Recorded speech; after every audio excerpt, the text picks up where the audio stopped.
The Valley Farm Bureau Specialty Crop Hub and Rural Education Program welcomes you to our first demonstration in Madera County. The Valley Farm Bureau Specialty Crop Hub and Rural Education Program, also known as SHARE, has been formed by Madera, Kings, and Tulare County Farm Bureaus to serve as a regional, innovative network of specialty crop growers in our respective counties. With over 824,000 cumulative acres in specialty crop production and 6,350 farming operations, these areas hold a large demand for demonstration sites that are easily accessible for producers to witness innovative technologies and farming methods at work in our own geographical region.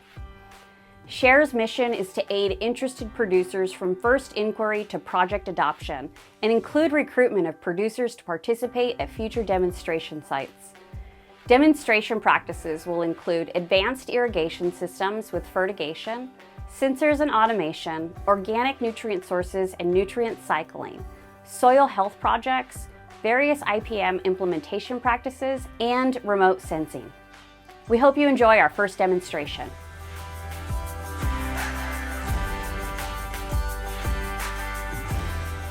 My name is Kevin Herman, and I farm in Fresno, Madera, and Merced counties.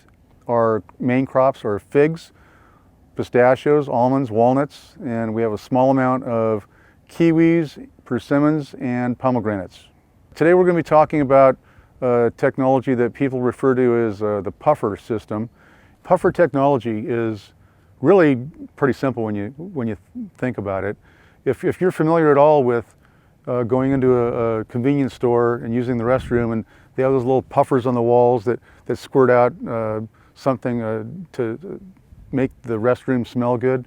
It's the same technology that's employed in our orchards here, only instead of puffing out something that's scented, it puffs out this pheromone, and the pheromone, its role is to create mating confusion in the navel orangeworm so that the male tree is looking for the female, but this scent confuses them so they can't mate, and in doing so, the lack of mating means that the levels of infestation in the orchard stay at this low level and never approach levels that are going to cause economic damage in the orchard. My name's Eric Herman, and I kind of oversee all the puffer technology as far as, making sure it's all getting all of our data from the apps and stuff that we have, checking chill hours, we can check temperatures, we can check rainfall, and kind of circling back with our reps to make sure all the puffers are working adequately and working with them to time when we want to release more pheromones or slow it down a little bit. So right here is where we would have, in a tree about this size, is where we would have the puffer deployed. We want it higher off the ground so it covers everything. You typically don't want it to be low so it doesn't just kind of cover. You want to get it up high so it deploys, has a bigger deployment area. Right here is the canister that's full of the pheromone, and then right here is where it would puff, and it's just like it's literally like a little mist that just emits itself. And when it knows to puff, there's a weather station that has, it's like kind of like the motherboard where it has they can figure out how much they want to puff per hour, day, and that talks to all the other puffers that we have spread throughout the field. So this is like the motherboard of everything that we have. It kind of is like the home base that controls everything. So when they want to set a schedule for the puffers to release pheromones, everything starts here and then gets transmitted out to little transmitters in the field which communicate with each individual puffer. But this also acts as a weather station. It's got a rain gauge, tells us the wind and stuff. So this is kind of the home base for everything that runs the whole system throughout the field. It updates at the base station kind of depending on when flights are going to be coming in. So, if they say, hey, there's a flight coming in, they'll ramp up the puffing. Whereas, right now it's probably not really emitting anything because things are just starting to bloom out. But in a couple months from now, they can take it down, take it up. And then as far as, like for figs, what we'll do at the end is, they're harvested late when almonds and pistachios aren't, so we'll just ramp it up at the end of the year just to make sure, because the navel orange rooms, there's no real pistachios or almonds left for it, so the only things left are figs. So that's one of the cool features that we have, that you can control, you know, when you want to release or non-release the pheromones. We won't have that issue of them falling off, except in almond trees, but by that time, you know, if a shaker hits it, you know, they'll, you know, it could get knocked out, but typically they'll try to place it in a, you know, on a strong enough limb to where it's not going to. And the hook's fairly, you know, long, so it's even for me to kind of just pull it out right there, it's a little difficult to kind of nudge it free. There's a couple things that caused us to look to use this technology. First was, you know, using pesticides a lot is just never a good idea. We have exposure for our employees. It's expensive, and it's hard to get people to work sometimes in agriculture today. So by having this technology, the hope was, and it's manifested itself to be reality, is that we were able to cut down on the number of pesticide applications that we have in our orchards. So that not only is good for the environment, good for our employees, but it also saves us on labor. Well, the crops I was most interested in using this were the ones that had the highest amount of navel orangeworm damage. And that was figs, almonds, and pistachios. And all three of them can have big problems. This practice can be used on conventional and organic crops, although you need to check with your PCA to make sure that whichever one you're using is certified as organic. Our thinking that went into deciding where to use it and on how many acres was predicated on primarily the ranches that had the highest amount of historical navel orangeworm pressure. So we focused on some of those fields, and then we also learned via the manufacturers that there's some other unique quirks to this technology, like having a rectangular shaped field it's more effective. So you don't want to have a long skinny field or a triangle shaped field. And if the field is too small in terms of acres, the technology will not be nearly as effective. So those are all criteria that went into our doing about 320 acres on year one. We were happy with the results for the most part. And we doubled in year two, and we've continued to the point now where almost every single fig, pistachio, and almond orchard that we have has puffer technology. It's grown now to, we do about 4,000 acres of puffer technology every year. But over time we've learned how to improve on the technology, and to the point now where this is year 7 or 8 that we're doing it, we're tickled pink with the results. One of the things that we learned early on was it's really important to make sure that you're working with your neighbors in cooperation, especially if you have a small field. If you have a large field, if you got a half section or bigger, then you can almost create your own microclimate in terms of the pheromone distribution. But if you have a 40 or an 80 acre field and none of your neighbors are doing it, it could be a problem. So I would not want to use this on anything smaller than a 40 acre parcel unless a whole bunch of my neighbors around me are also doing it. I'm not saying don't use the technology if you have a small block, but I am encouraging you to try to circle the wagons and get your fellow neighbors to consider doing the technology as well. That'll be a lot more effective. As far as working with our neighbors, you know, we'll maybe suggest to a rep that we're using, hey, maybe you should reach out to this person and see if they'll do it, and you know, say if they do it, we'll do it, kind of one of those things, because it's proven that you know, the larger area that's covered in puffers, the better results you're going to get. So you know, we love to, you know, have everything that we have in puffers, and so, you know, we'll, you know, give out, hey, you know, go talk to, you know, Jim over there and, you know, see if he'll want to do it and stuff like that. There's a couple different practices that really complement using the puffer technology. One of them is, we call it the sanitizer. There's your typical flail mower that they modified the flails on so that it doesn't so much cut the grass as it pulverizes any solids like nuts or figs that are left over, the mummies, if you will. And so that was step one. And then step two was to have these blowers in the back that blow any mummies that are on the berm area, which you don't mow, into the next row, so that the mower also captures those nuts. And then We've also added now brushes on the front of the machine itself, on the front of the tractor, I should say. So you get a double effect. You get a brushes in the front, brushing some of those mummies into the kill zone, if you will, of the mower, and then what's left behind, the blower blows into the next row. So when he's finished, there's no mummies left in the orchard, so there's no host for the NOW to get established in your orchard. The other thing we do is we do a lot of just orchard sanitation. Depending on the crop, we may do a winter mummy shake with our shakers, or we'll do hand pulling in figs, less so in almonds and pistachios, to just get everything out of the orchard tree itself, but also out of the orchard floor.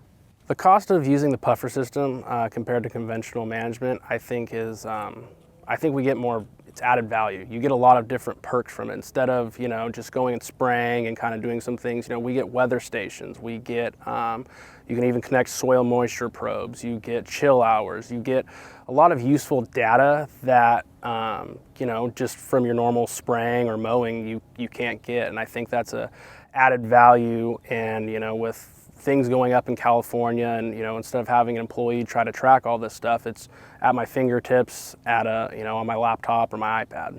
Cost for using puffer technology versus going just straight pesticides is comparable, but what I found out is once we've dialed in what's going to be most effective in any given orchard, we're saving at least one, perhaps two pesticide sprays every year.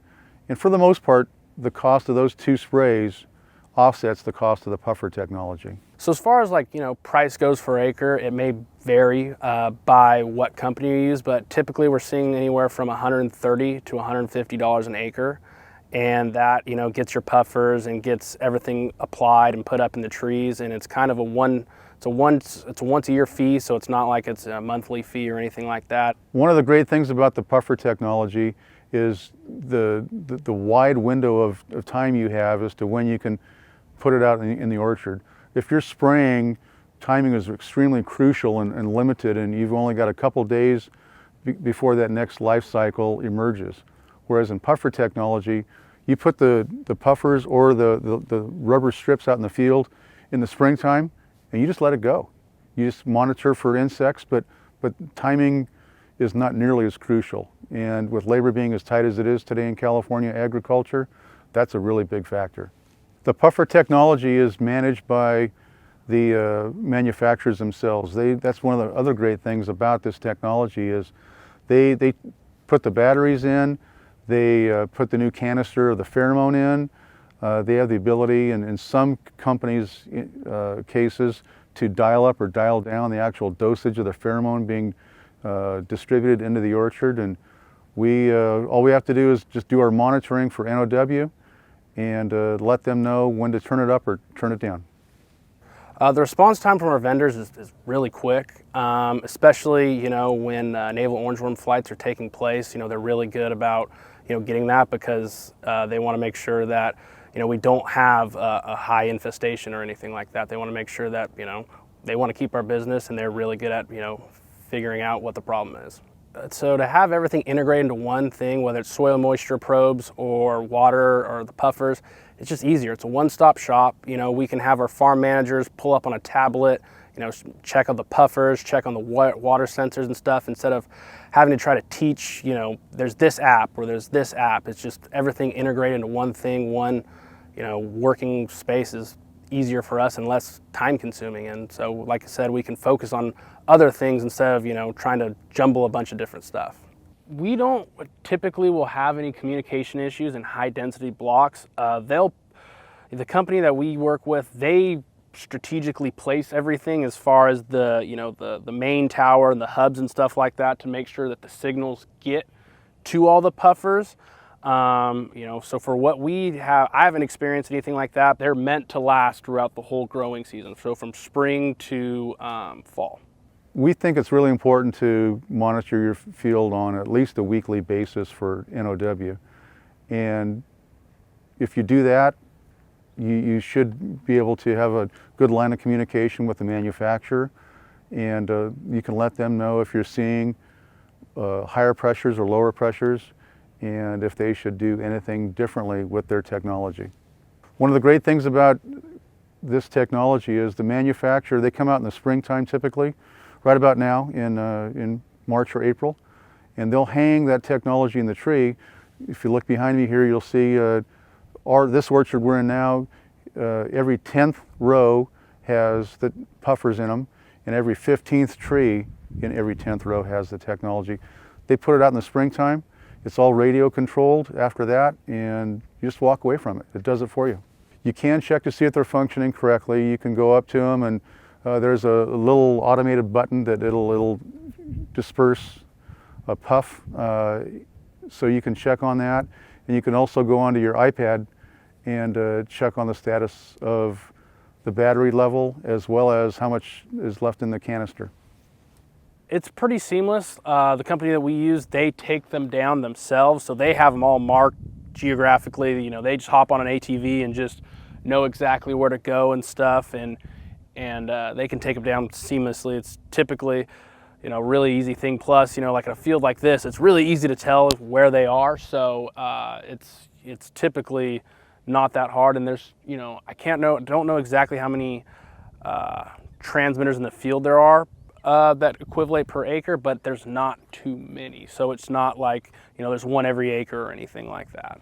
To my knowledge, we have not had any service interruptions on any of the ranches that we have. I haven't heard of any other growers or talking to sales reps that they've had any disruptions. I can access all the information from an iPad. It's a dashboard, so it pulls up and it's marked by ranch. So if I want to, you know, compare one ranch's chill hours or maybe rainfall to another, depending on the distance or location, I can do all that, whether it be my phone, my iPad, or my laptop, and access it at any time. As far as fees go, we get all the data. It's included with your price per acre. So it's a one-time fee. It's a per acre thing.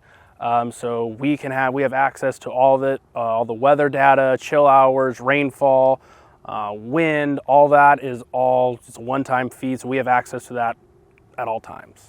Depending on how people want to look at it, if we wanted to export it into import it into an Excel sheet, we can do that, you know, and kind of compare, you know, weeks, days, months. It just kind of depends on how you want to view and take that information and use it yourself. This technology is great because it minimizes the labor inputs that we as farmers have to commit to making sure we have low levels of navel orangeworm. They do almost everything. We just are checking for the bugs in the field and picking up the phone or emailing them and letting them know if we're seeing any changes.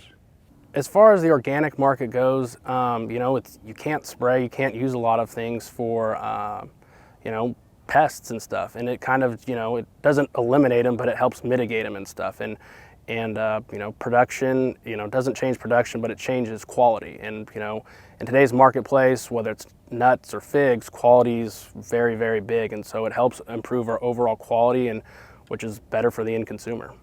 As far as packouts go, you know, whether it's almonds, figs, pistachios, you know, you get dinged. You know, we get letters from our almond hullers, you know, saying, hey, if your infest is this, you know, you're going to lose an X amount of, you know, what your price is going to be. Same thing for pistachios. A lot of your pistachio packers will have bonuses, good pest management and low navel orangeworm. And so that's a huge thing to help, you know, get your prices up on your crops, especially today in California with everything else is going up. You know, it's a way to help improve your packouts and your end results.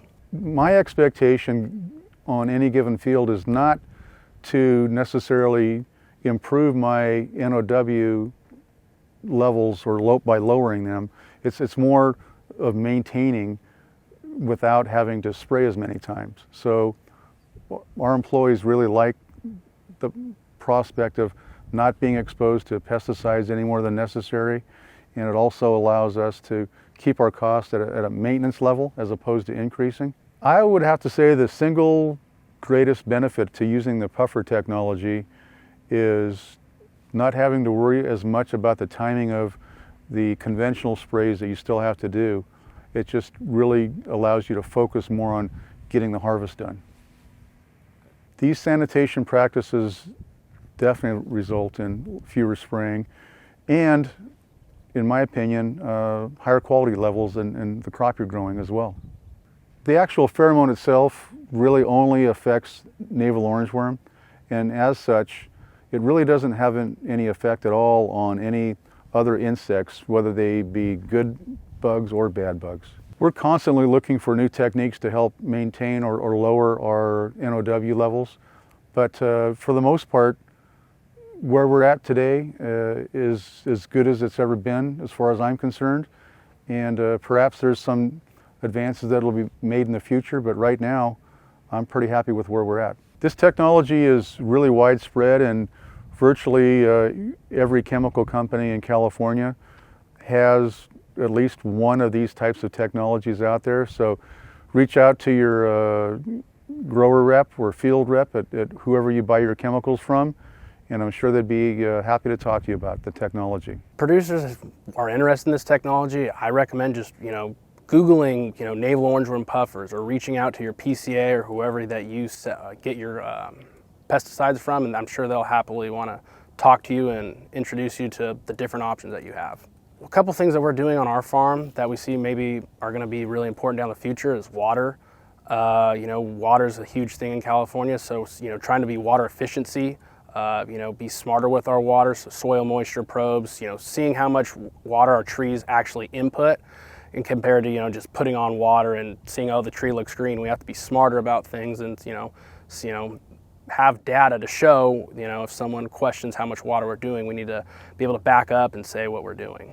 California ag's changing, and not for the better always. So we're challenged by having fewer pesticides at our disposal to treat the pests that we have.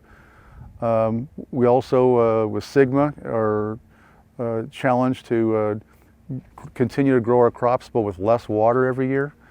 And water sensing technology to help us maximize our water is going to be really crucial in the future as well. Yeah, there's a couple types of water sensing technologies out there.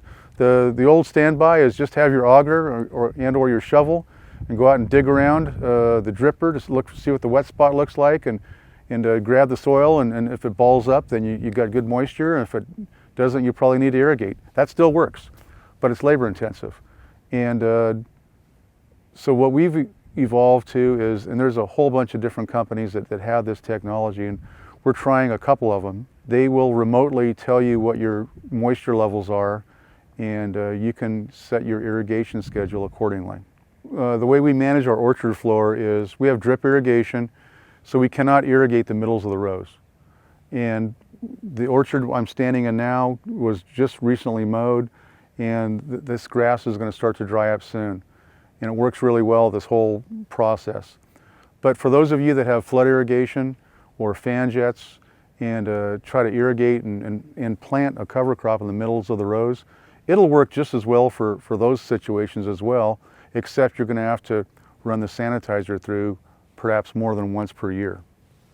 So I'm not here today to endorse any one type of system, but we have tried multiple different technologies. We've tried the rubber impregnated strips, we've tried the basic puffers, and we've tried using the puffer technology that has evolved into having all kinds of other bells and whistles along with it. And the best analogy I can use would be comparing which one you want to going out and buying a pickup truck.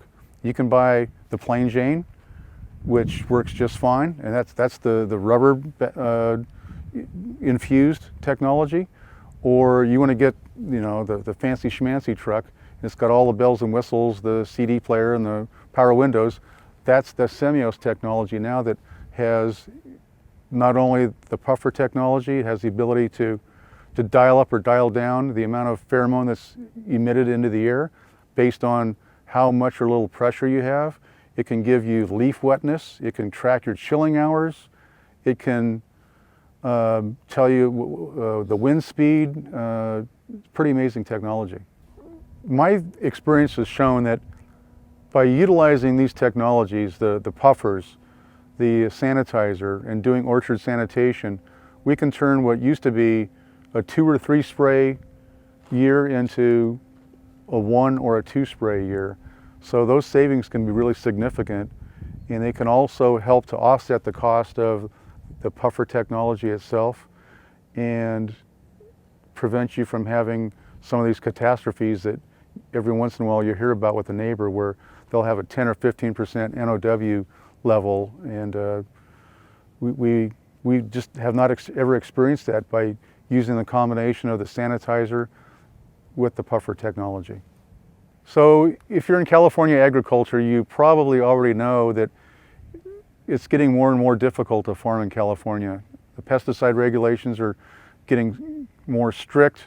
Certain chemicals are being eliminated from our arsenal, and having a technology like puffers that can help us to keep our insect levels at a manageable level without having to use pesticides. Not only is it good for the orchard and it's good for our employees, but it's good for our reputation with consumers as well, if we can show them that we're really doing everything we can to provide the safest food possible.